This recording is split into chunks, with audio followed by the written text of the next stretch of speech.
Assalamualaikum warahmatullahi wabarakatuh. Salam Nusantara Tresno Budaya. Nguri-uri budaya diluhung memetri pitutur luhur rahayu rahayu ingkang tinuju. Kadang JM Lelono yang berbahagia, kita sekarang akan berlelana berziarah di makam Raden Ayu Oncat Tondowurung yang berada di lokasi Desa Terong Wetan, Kecamatan Krian, Kabupaten Sidoarjo. Ingat, jangan lupa subscribe, bunyikan lonceng, dan bagikan. Monggo, kita ke sana bersama-sama. Saya dari JM Lelono ingin memetri berziarah ke makam Raden Ayu Putri Oncat Tondowurung. Dalam kedatangan saya ke sini, Pak, selain berziarah, tentunya ingin nguri-uri budaya, Pak. Untuk itu mohon izin kepada Bapak untuk minta sumber, mungkin sejarahnya, ceritanya makam ini mungkin ditemukan atau apa gitu. Bapak siapa, Pak? Pak Sumaji. Pak Sumaji. Mungkin ceritanya, Pak, seperti apa, Pak? Itu cerita dari orang tua ya, dongeng kan. Iya, iya. Dan ceritanya ini putrinya Adipati Terung. Raden Ayu Putri ini putri dari Adipati Terung. Menurut Adipati Terung itu katanya putranya Adipati Palembang namanya Aryo Damar. Kemudian Aryo Damar putranya Brawijaya Mojopahit, Brawijaya yang terakhir. Ceritanya gitu ya. Dan menurut ceritanya Raden Ayu Putri ini dan putri Adipati Terung dulu masih wafatnya masih perawan. Menurut cerita Raden Ayu Putri dulu masa hidupnya itu jualan bunga. Karena jualan bunga. Ya menurut kan cerita ya, ini ceritanya kan tidak tahu sendiri, ceritanya gitu. Ya, Raden Ayu Putri jual bunga di pasar. Ya, pada waktu itu pasarnya ramai sekali. Raden Ayu Putri lupa tidak bawa pisau. Kemudian Raden Ayu Putri kan bingung, pembelinya banyak, pisaunya tidak membawa, bingung, yang buat iris-iris tidak ada. Kemudian ada seorang kakek lewat tanya, "Nduk, lapun kok bingung?" Itu Mbah, kula niku supe mboten beto pisau. Iki pasare niku rame, lajeng tumbas niku nggih kathah, kula supe mboten beto pisau. Kamu tak sili pisau gelem, tapi welingku ojo kok pangku. Oh, enggak boleh dipangku gitu. Ya. Iya, iya. Kemudian dipinjami, ya Mbah, kalau kan Raden Ayu Putri kan membutuhkan ya. Kemudian pisau dipinjam sama Raden Ayu Putri buat iris-iris. Saking banyak pembeli, Raden Ayu Putri lupa pisau ditaruh di mana, di pangku atau di mana, lupa. Ya. Akhirnya dipangku gitu. Perkiraan di pangku kan. Iya. Kemudian lama-kelamaan perutnya itu membesar. Kasarnya hamil lah, Pak. Kemudian dengan mikir-mikir, perut saya kok meteng kok gede, kenapa aku disili pisau karo Mbak. Kok mari sore lali tak pangku, apa dijemuk karo Mbah maneh, ngoten niku dangu-dangu niku wau. Terus waktu niku ramane Raden Ayu Putri Adipati pas wangsul tenggene Raden Ayu Putri tenggene ibuke. Lah niku ditanggleti lajeng diceritakaken niku wau masalahe ten-ten ngoten. Nah, singkatnya nggih mboten percados kula sampean hukum purun. Nah, terus damel mbuktekaken tengene berbuat nggih ditangketi berbuat kalih sinten kalih tiyang jaler sinten kan ngoten. Lajeng singkate niku mau Raden Ayu Putri silakan dibunuh, dihukum. Silakan ya. Kalau tidak percaya ya kemudian masih Adipati sendiri kan membuktikan kepada rakyatnya, anakku iki meteng angguran temeteng teko bisa niku damel mbokten tengene rakyat masih putrine Adipati sendiri dihukum gitu. Siapa yang salah ya tetap dihukum mati oleh dihukum ya. Dan waktu ayahandanya. itu hukumnya hukuman mati. Oke Pak, itu legenda cerita rakyat yang sampai sekarang ya Pak, Ya. dengan kejadiannya Raden Ayu Putri Oncat Tondowurung. Ya. Nah, Terus- waktu itu tak ukur, jeng remone kamu tak ikut tak pidono hukum hukuman mati. Terus sadurunge dipidono niku awakmu njaluk apa lho? Terus nek kula niku nek kula bener-bener hamil niku saking pisau niku wau mungkin darah kula mungkin keluar darah putih berbau harum. Baunya harum. Kemudian Berarti nek kula berbuat kalih tiang jaler, darah kula mungkin berdarah merah berbau basi. Terus saya matur ngoten mboten purun dimakamaken. Sampun di kula dipun hukum jasad kula mungkin sampun dipun makamaken kan larung tenggane Bengawan. Nggih. Lah niki kiriyen niku bekasih Bengawan gitu ya. berarti wilayah Nggih. ini Bengawan ya Pak. Nggih. Tanya kok sepertinya sampai sekarang seperti rawa-rawa. Setelah dihukum darahnya berbau wangi, darah putih berbau wangi, kemudian dilarung di Bengawan, ternyata jasadnya tidak mengikuti alur sungai, tapi melawan arus, ya, sungai. melawan arus. Dan pada waktu itu bersamaan airnya sungai itu datang yang tak terhingga seperti banjir bandang. Banjir bandang. Ya. Kemudian nenggel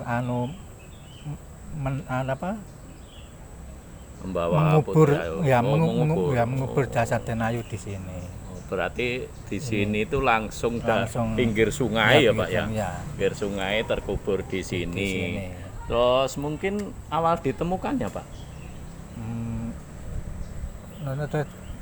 Ya hanya itu tadi karena dari cerita itu tadi ya Pak, udah memang. Ya, nah, kan ini juru kuncinya sudah berganti-ganti.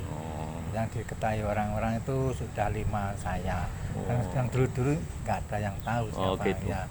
Yang Seperti bata-bata ini Pak, asli atau? bata ini Baru? asli bata dulu. Oh yang Ya, ada yang- goresan ya. juga itu ya? Ya, ini bata Lama ya? Zaman ya. Ini ditemukan di sana. Dulu kan pagarnya bata merah ini semua. Kemudian kan batanya kan sudah tapi yang betul yang pecah-pecah. Kemudian kan sekarang dibuat pondasinya tadi. Tanam dibuat pondasi. Terima kasih Pak. Mungkin pesan Bapak terhadap masyarakat Pak. Oh, masyarakat ya cuma kalau masyarakat ini kan sudah percaya kalau ini tempat yang suci kan. Oh, iya. Pesannya kita sama menjaga. Ya, sama menjaga ya. Tidak Supaya kalau masalah ini sebagai pertanda bahwa ada sejarah masa lalu, Ya. ada istilahnya kan ada pembelajaran kepada kita gitu ya Pak. ya. Mungkin itu aja Pak. Ya. Kami dari JM Lelono. Tadi Pak siapa Pak? Pak Sumaji. Pak Sumaji.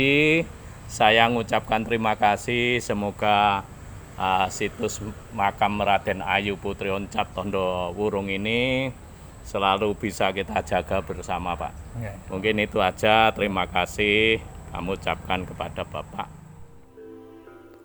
Assalamualaikum warahmatullahi wabarakatuh.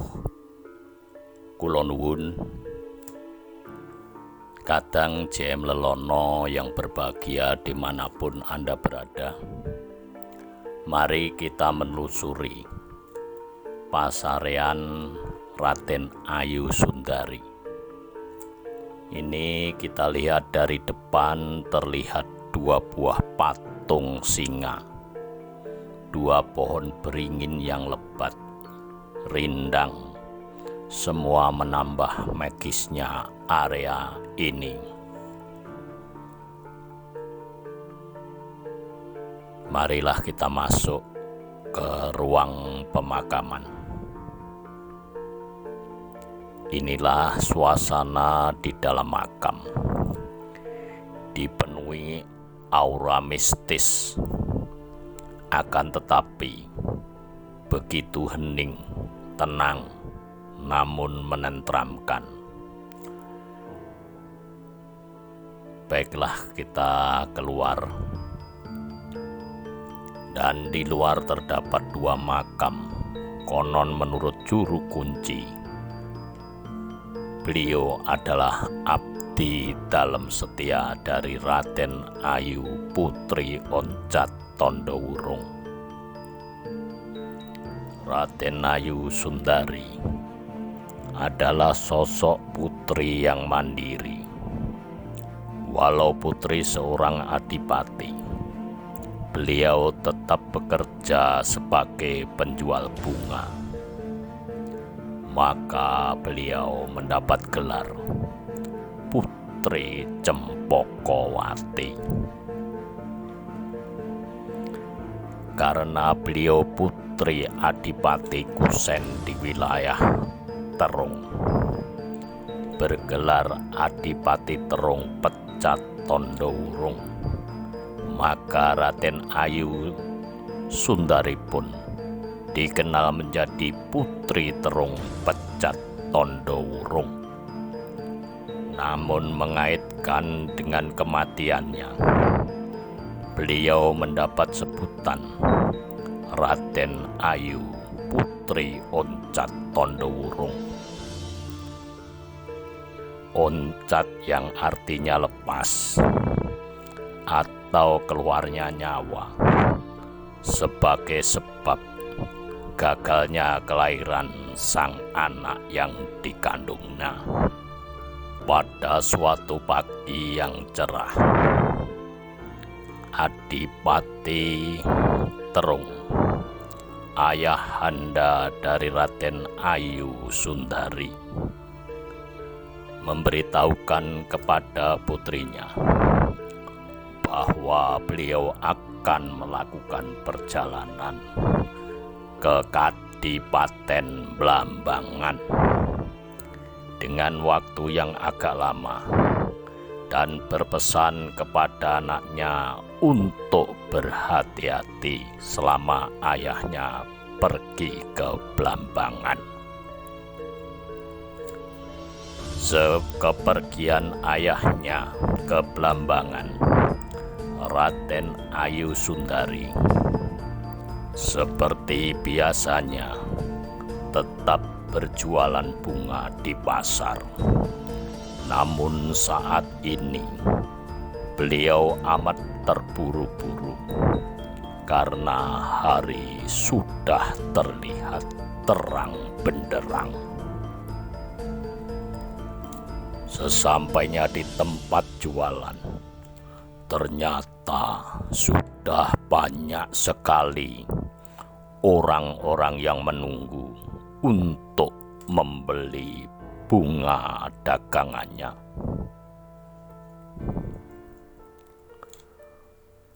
Putri Ayu sedikit bingung karena ternyata beliau tidak membawa pisau yang biasa untuk memotong dan merapikan bunga-bunga. Di saat risau tersebut, di antrian depan terlihat seorang pria yang gagah dan bersorban. Nampak beliau paham apa yang dialami sang putri. "Diajeng, ada apa toh? Kok malah bengong?" ucap pria itu mengagetkan sang putri. Tidak Kisanak. Saya hanya lupa membawa pisau." "Apakah Kisanak membawa pisau?" jawab Raden Ayu. "Oh, iya Diajeng, aku kebetulan membawa." Kalau begitu, apa boleh saya meminjamnya Kisanak?" sambung Raden Ayu. "Oh, monggo, gak apa-apa. Akan tetapi saya minta tolong, pisau ini jangan sampai dipangku ya Diajeng, jawab pria gagah tersebut.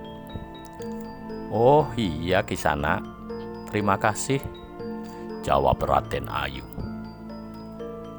Ya sudah Diajeng, layani dulu para kadang yang sudah antri itu. Dan pada saat Raden Ayu sibuk melayani pembeli, pria tersebut menghilang entah kemana. Karena larisnya semua dagangan bunga pun ludes terjual, badan Raden Ayu Sundari pun terasa lelah. Maka bersandarlah ke dinding untuk merilekkan badan. Akan tetapi saat mata mulai mengantuk, pisau yang dipegang tanpa sadar ditaruh di pangkuan Raden Ayu Sundari. Di saat itu pula pisau raib hilang. Raden Ayu Sundari tercengang mengetahui pisau yang dipangkunya hilang. Dengan bercucuran keringat dingin karena panik, Raden Ayu teringat akan pesan pria yang gagah tadi. Duh Gusti, saya telah bersalah melalaikan amanah seseorang sehingga pisau miliknya menjadi hilang, ucap Raden Ayu lirih dalam kebingungan. Bersamaan itu tubuh Raden Ayu berguncang kuat. Perutnya terasa mengencang, membuat Raden Ayu semakin gelisah. Hari berganti hari, perut Raden Ayu sudah mulai membesar. Raden Ayu Cempokowati semakin gelisah bila melihat keadaannya saat ini. Hal itu menjadikan gunjingan di masyarakat Terung. Suatu ketika, Adipati Terung datang dari Blambangan. Saat badan masih lungrah, pikiran lelah, mendengar berita anaknya hamil tanpa suami. Adipati Terung tidak bisa membendung amarahnya karena rasa malu yang tak terhingga. Pada saat itu juga, Raden Ayu Sundari Putri Cempokowati, anak gadisnya, diseret ke pendopo kadipaten. Dengan penuh bara kemarahan, setelah didudukkan di kursi, diinterogasi, dihujani pertanyaan-pertanyaan dengan nada tinggi, tanpa memberi kesempatan kepada Raden Ayu Sundari untuk menjelaskannya. Anak durhaka, anak kurang ajar, kamu anak adipati tidak tahu diri, kamu langgar angger-angger. Lalu anak di perutmu ini anak siapa? Bentak Adipati Terung. Ampun, ampun ayahanda. Lalu Raden Ayu bercerita hal ehwal kejadiannya. Akan tetapi ayahandanya tidak percaya sama sekali, bahkan bersumpah untuk menghukum mati Raden Ayu Sundari Putri Cempokowati, yang tidak lain anaknya sendiri. Walau memang sebenarnya Raden Adipati Terung juga merasa berat, sedih, perih yang teramat. Namun ceritanya, Raden Ayu pun pasrah demi rasa bakti dan ketulusan hati, menerima penuh rela apa yang diputuskan ayahandanya. Hanya Raden Ayu Sundari Putri Cempokowati mempunyai permohonan kepada ayahandanya. Ayahanda, Ananda terima dan rela dihukum mati. Akan tetapi sebelum hukuman itu dilaksanakan, Ananda mohon. Yang pertama, mohon hukuman dilaksanakan pada hari Anggoro Kasih atau Selasa Kliwon.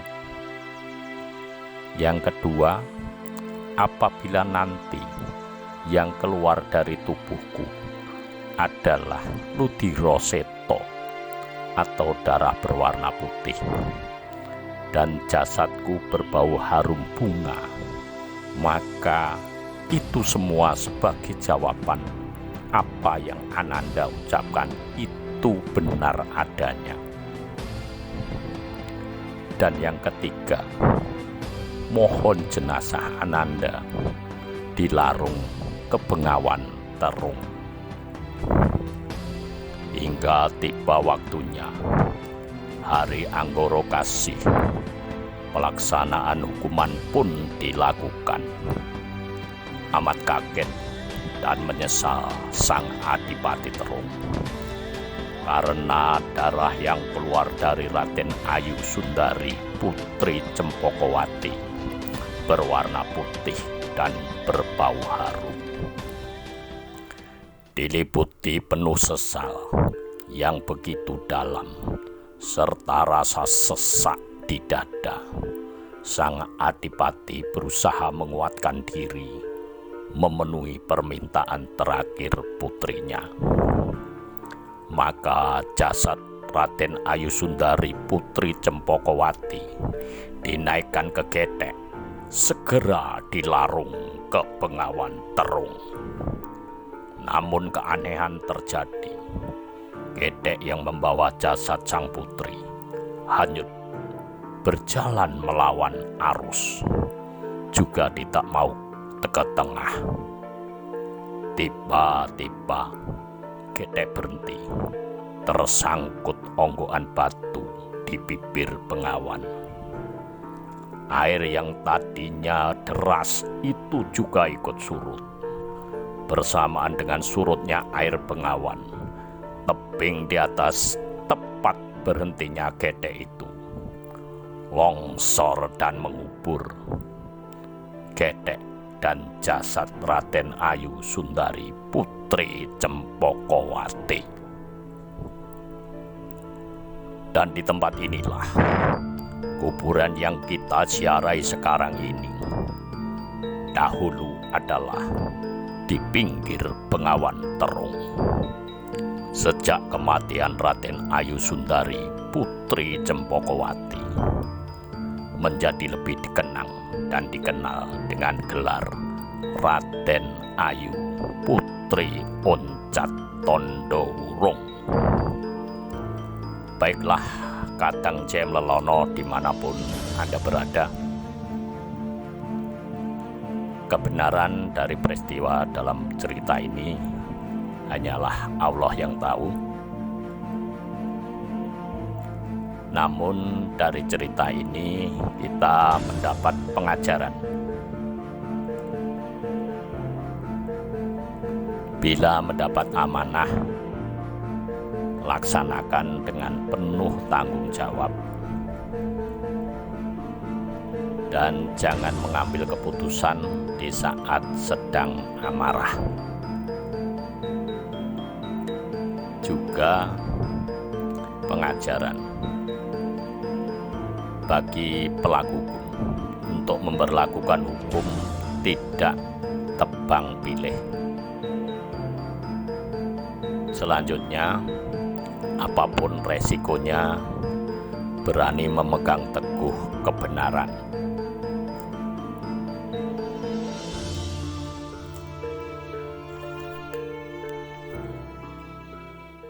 Kang JM Lelono yang berbahagia dimanapun Anda berada, inilah tadi berlalana kita berziarah di makam Raden Ayu Putri Oncat Tondowurung. Ingat bahwa sejarah adalah guru, perjalanan sejarah adalah pengetahuan hidup. Semoga deskripsi yang saya sampaikan ini tadi membawa manfaat untuk kita semua. Apabila ada kesalahan atau kekeliruan dari kami, semua itu adalah kekurang pengetahuan saya pribadi. Untuk itu, andum selamat, rahayu, rahayu, ingkang tinuju, bagyo mulya ingkang senitya. Terima kasih.